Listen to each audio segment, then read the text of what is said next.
I'm pleased to be joined now by longtime MMA analyst and commentator Jimmy Smith. How are you, sir? Nice to have you back. Thanks, man. Thanks for having me. First off, Steeler, come here. Steeler, come. I have a pit bull named Steeler. You got to get rid of all that Patriot stuff for this. I mean, just clean up the room, clean up all that junk behind you, that trash stuff, and then we can continue. Hey, fair enough. You know what's funny is I have so many friends that are diehard Pittsburgh Steelers fans. It doesn't matter where you live. Wherever you go, you run into Steelers fans. You guys travel in packs. Everywhere, man. Everywhere. It's crazy. Yeah, man. I'm a big Pittsburgh fan. I will tell you this. I lived in Southern California for 5 years, and I had the pleasure of meeting Troy Polamalu and his father, and also Rod Woodson. And both of them could not have been any cooler. I shook Rod Woodson's hands, and I think it was maybe this finger right here. It was almost like at a 90-degree angle. It was pretty filthy looking. Same thing in jiu-jitsu, man. Jiu-jitsu fingers. None of them point in the right direction. None of them. That's funny. Now, obviously, everyone knows you're no longer working for the UFC. I was really upset when I heard that news. I loved seeing you there commentating, and I thought you did a fantastic job. I watched the full Luke Thomas interview, and you explained it pretty thoroughly. What are you up to these days, and just how are you doing? Are you happy? Well, pretty much what I'm doing a lot now is a lot of Sirius XM radio stuff. And what it is I have a codec at home. I plug in. I'm pretty much their fill-in guy. Luke Thomas had a kid. He was off for like 2 weeks straight. I did the Luke Thomas show for 2 weeks. He was off for another week and another week for him. So I'm doing a show tomorrow. I did one on Monday. So they've got me running around doing radio stuff. And the great thing about that is it's right here. My radio setup is at home. I plug in. I'm set to go. I take it off. I'm in my living room. So I'm doing a lot of radio stuff, man. That's been a ton of fun.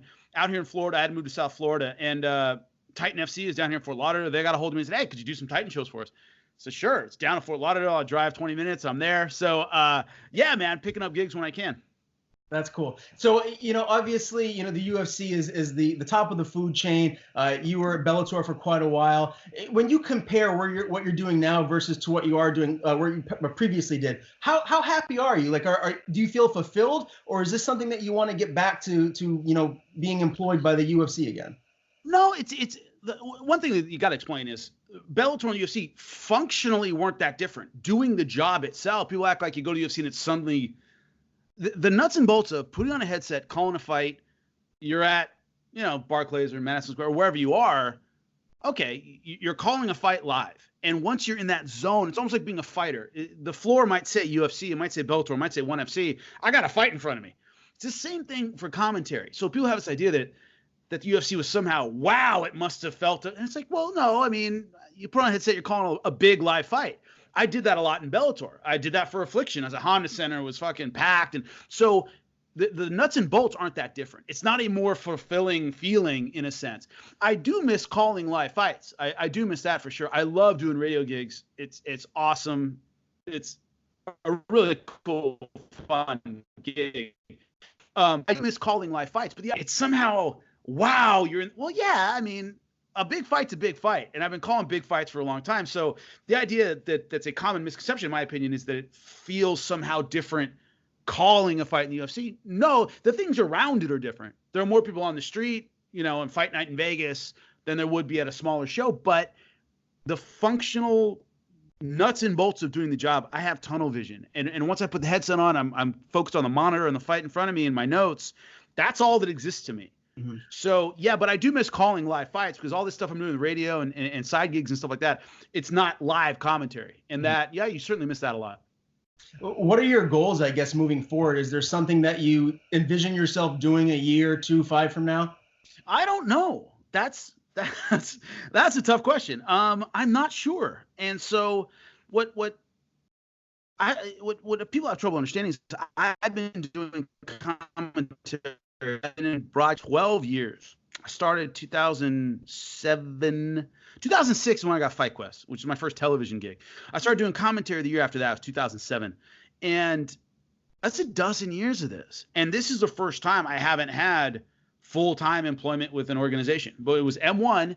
I worked for them every 3 weeks, and I was in different countries doing my thing. And then I went to Bellator, and then I went to then I did Affliction, then I did Bellator, and then I did UFC. So this is the first time I haven't had a promotion I work for, and that's where I'm kind of freelancing and walking around doing different stuff. And so it's just a totally different experience. So one of the big questions is that good or bad? In that the problem is when you work for an organization and you're a full-time employee for the UFC, which was what I was, when they're like, we're just using fighters, you're out. You like, people say, oh, you must have a lot of contacts. Like, not really, because I worked for Bellator for 10 years, 8 years, whatever it was, 9 years. Everybody, and so in the UFC, I met a lot of people in the UFC, but you're not freelancing. You're not out there hustling to get gigs. You're not kind of in the mix. And because you have it, it's like any other job. When you're freelancing, you're out hunting for gigs. It's different than when you're working at a company, you go there every day. You're safer at the company, but a freelancer is kind of in charge of their own destiny. They're not relying on one person to give them work. So this is the first time I've ever been kind of freelance, where people are calling me. I just got a gig offer to do actually a pro wrestling thing, like a stiff style pro wrestling type of. Well, I've never done that stuff before. So yeah, you're out there mixing and matching, and it's a totally different life. So yeah, I have no idea what I'm doing in here. No clue at all. Well, it sounds like opportunities are still pouring in for you, and that's really all that matters. You're still in this field which you love, and at the end of the day, that's all that matters. I'm really curious to hear this answer from you. I've been trying to talk to a lot of people in the field and just get their take on this. I went to the University of Maine. I got my degree in broadcast journalism, and I always wanted to be a professional basketball player as a young kid. 5'10" guy, probably should have thought of something else right from the beginning. I wish I would listen to my father and tried to play golf or something. But, the second best thing to playing a professional sport, in my opinion, is covering it, whether it's journalistically or whatever it may be, just being involved in it in some way, shape, or form. That's why I went and I got my degree in journalism. And, part of the reason why I'm asking this question is because what happened to you see a lot of people that have a background in something. You were a professional fighter, so it might be a little bit different for you. But, you've been kind of moved out now for fighters that are still professionally fighting, or maybe they retire. What do you think the future for MMA journalists are? People that aren't like real fighters that have had experience inside the octagon. Is there a future for someone such as anybody that goes to school that didn't compete professionally, or is it something that really just you have to be able to step inside the cage to do it? Journalism, no. Most sports writers never played professional basketball. Most football writers never played. They played football maybe at some level. They know the rules. Sean Grandy was my broadcast partner for a couple of years in Bellator. He's the voice of the Boston Celtics on radio. He's not a basketball player. He's just a really good sports broadcaster. So in journalism, there's a lot of room. In broadcasting, play-by-play guys, and one of the most infuriating things I hear all the time is, man, John Anik was never a fighter. Most play-by-play guys never fought. That's not their job. They are play-by-play. Color analysts fought. Color analysts competed. So the issue becomes, where is there room for you? There's room in play-by-play, and there's room in journalism for people who don't have a background in the sport, a competitive background. Right. The issue with fighters who are doing broadcast is they're almost never a neutral party. And every now and then they run into issues like, Justin Gaethje and Paul Felder. Paul Felder calls him out, and Gaethje's like, dude, I'm doing my interview. So there are issues when you can't expect DC to call a Jon Jones fight and be impartial about it. You can't expect Chael Sonnen to interview the guy he's fighting the next round in a tournament. And, just it's crazy. So those are the two sides of the issue. And also, at the end of your career, how many fighters have the wherewithal and have the broadcasting skill just like anything else? You got to learn it. You got to go through it. And a lot of fighters don't have the patience for it at the end of their career. So there's a lot of mixing and matching. Can you find somebody who talks? Yes. Can you find somebody who was a fighter and can talk? Maybe. There aren't a lot of them. Can you find a broadcaster that's passionate about the sport but never did it? Yeah. There are a lot of fill-ins, and you just got to have the right thing to do everything. I will say there's a comfortability factor for me when I turn on a UFC post-fight show or Bellator or wherever it may be, and I see Michael Bisping or Tyron Woodley or whoever it may be that's there talking about it, because you can relate to them. That you see them fight, you know that they know what they're talking about, and it just makes sense. So I will say, moving forward, I do anticipate that to be a trend where you see a lot of fighters who are still competing professionally move into that role. Sure. You're going to see a lot of them, and you also see people who, remember, we're only in like the second or third wave of MMA where a generation's retiring that the fans know about. When the first wave retired, a lot of times you didn't know who the hell they were because the sport just wasn't that big. Right. So we're starting to see a wave of fighters retiring that have Michael Bisping had a great career. Everybody knows him, and he's getting into broadcast. That ability to do that is a comparatively modern phenomenon. You know, in the first era of MMA, if fighters retired, you don't know who the hell they are. Ask fans who this person is. They don't know who you're talking about because the person was just big before they got into the sport. So it's a cachet of I fought. Yeah. Right. You know, I just recently interviewed Stephen Ocho Peterson, UFC featherweight. I'm sure you're familiar with who he is. He was really adamant that he feels like judges moving forward should be former fighters. And he feels like there should be some stipulations put into place where, you know, if a judge is judging a fight of a specific individual that he trained with or has a relationship with, he shouldn't be able to judge that fight. But he just thinks that there's a lot of fights that aren't being called correctly. And he thinks that if there was some way to change who the individuals are judging the contests, that would fix the problem. Do you think that's something that's going to happen in the near future? It would certainly help, but how many former boxers got into boxing judging? Not a whole lot. That's a sport with much more history. A lot more people have retired from boxing, and yet we don't see a lot of boxing judges that were boxers. So I would like that. And there are two problems. Not enough MMA fighters with a lot of experience aren't out of the game yet. It's a young sport, so a lot of them are still in it. So there have to be enough fighters leaving the sport that have an interest in judging, that doesn't pay a whole lot. You got to be willing to work for an athletic commission and have that as a gig after you're done fighting. And we haven't quite seen that wave come in yet. We haven't seen enough fighters retire that we have enough to make judges and referees and all these people out of those fighters. Haven't seen that yet. I'd love to see that, but it's going to be hard. It might be a while. Yeah. Well, hopefully it does happen at some point in the near future. There's a lot of fights that I really want to get your take on. I follow you on YouTube. That's Jimmy Smith MMA, both Twitter and Instagram as well. And you do a lot of your post-fight breakdown shows, which I love. What was your overall take for anyone that hasn't watched your most recent show on Colby Covington and Robbie Lawler? Just break that down. And were you surprised with how dominant Colby looked?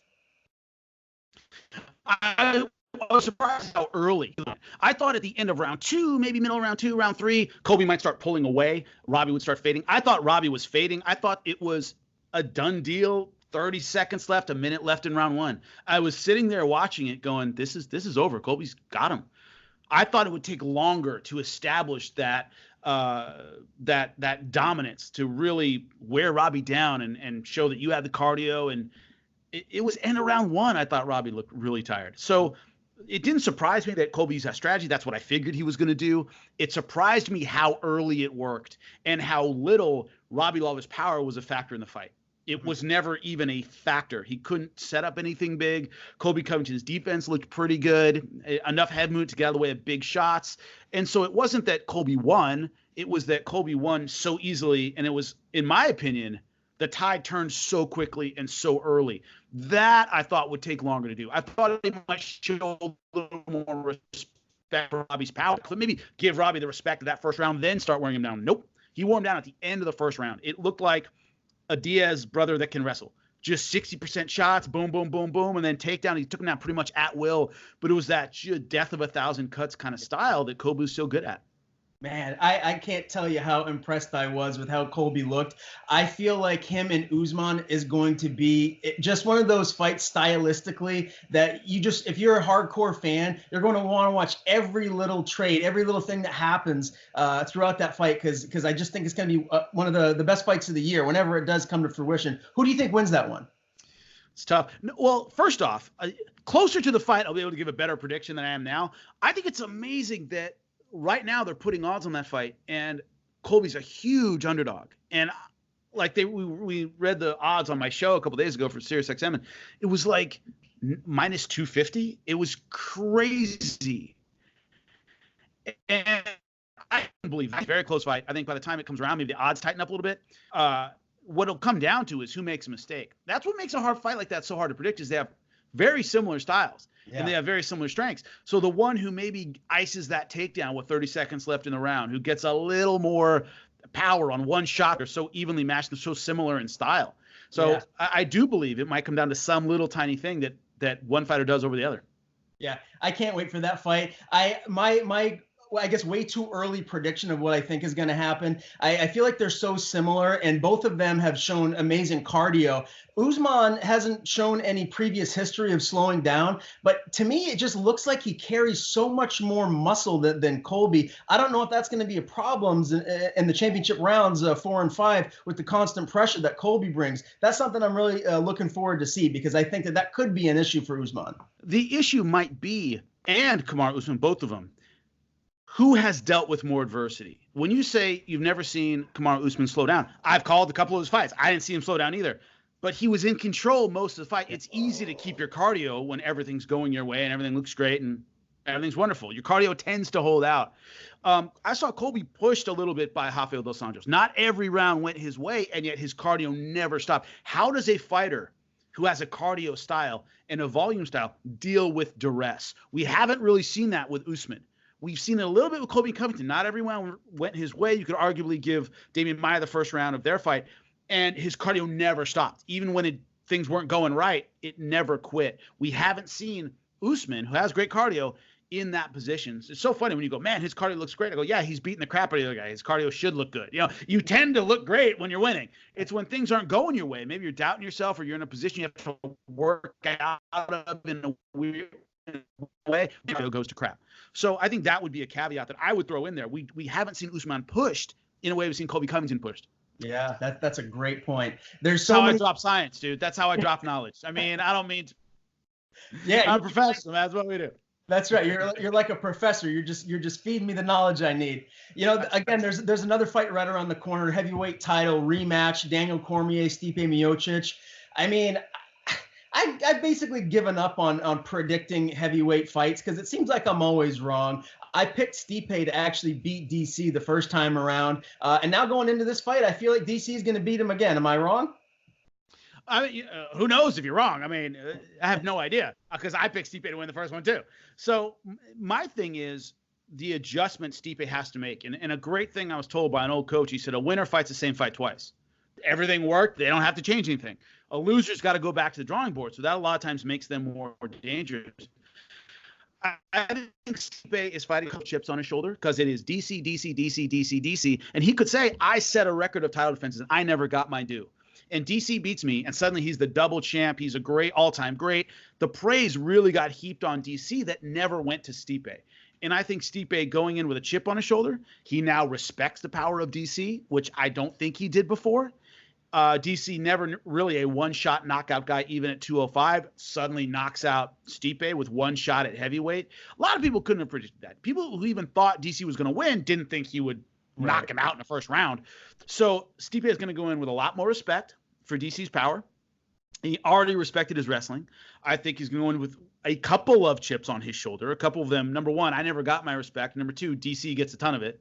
So I think we're going to see a different Stipe, and I think that may lead to a different outcome. Not that DC won't win, but I think it's going to be a much more competitive fight based on the fact that Stipe isn't walking into a guy who's, I think in the first fight he didn't respect.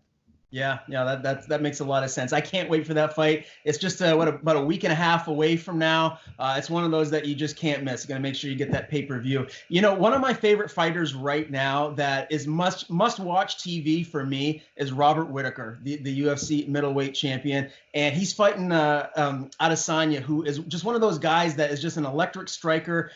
He's just an all-around phenomenal fighter. You saw what he did to Gastelum. You know, this is one of those fights where I feel like maybe Whittaker isn't getting enough credit from some of the haters out there. I hear a lot of people saying that Adesanya is going to come in there and outstrike him. I kind of feel like Whittaker, is just one of those guys that is just such a gritty fighter. And when he gets into a street fight or wherever it may be, I feel like he's going to come out on top, like you saw him against Romero.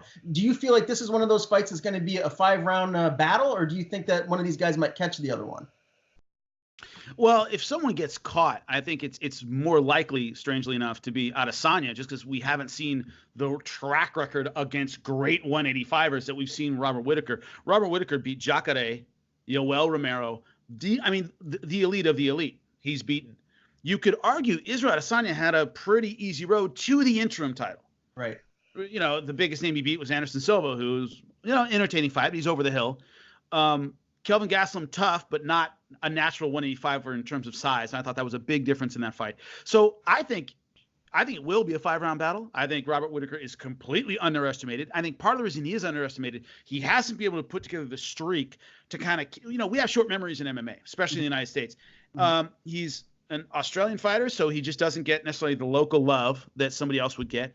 And he's just been sidelined with injuries. So what have you done for me lately and Adesanya has done more for the fans lately. He's getting a big push by the fans. I think it's going to be a war. I think Whittaker is underrated. Yoel Romero hit him with shots. I called their fight in Chicago, and I went, I can't believe this dude is standing up still. That was an absolute bloodbath. And he was able to weather the storm and come back. So underrated chin, underrated grit, underrated technique with his striking. His layoffs have been the issue because Israel Adesanya is not a guy you can come in and fight if you're not super sharp.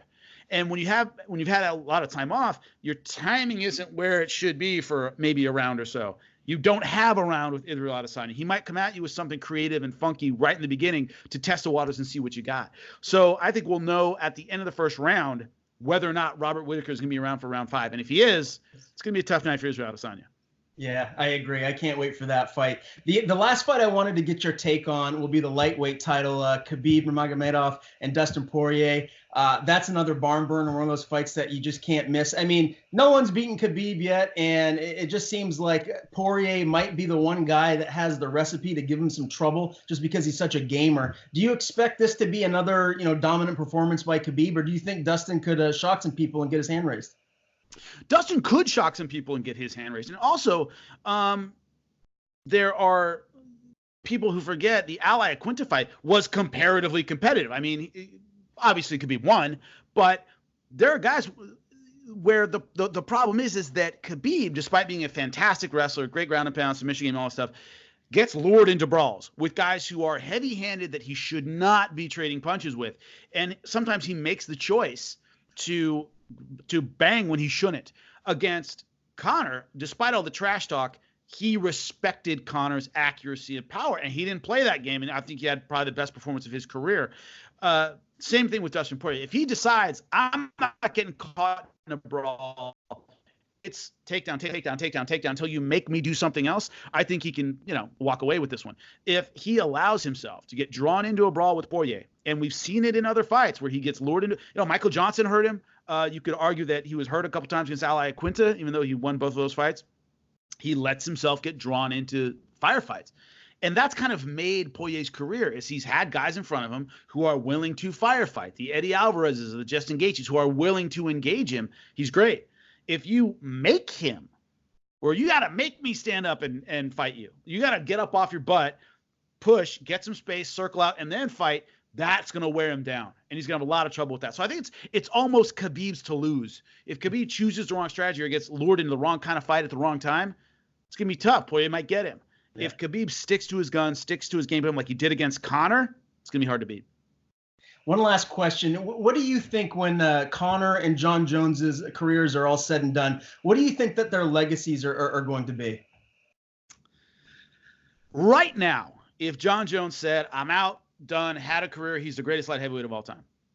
Now, he will always have the out-of-octagon issues that will dog him. People will always bring up the doping allegations, the coke, the car accident, everything. But he's the greatest light heavyweight of all time. It's hard to take that away from him. Conor, if you were to quit right now and never fought again, would have a much more mixed legacy. This is a guy who never defended a title at either belt, at either weight class. And the way I describe it was Teddy Atlas one time was talking about Mike Tyson. And he was talking to like Joe Tessitore, I think it was, or Brian Kinney, I forget. And he goes, what made Tyson, and he stops for a second, he goes, spectacular. And the guy goes, you almost said great. And he goes, greatness requires longevity. Mike didn't have that. Right now, to me, Conor McGregor is spectacular. Watching him was like, whoa,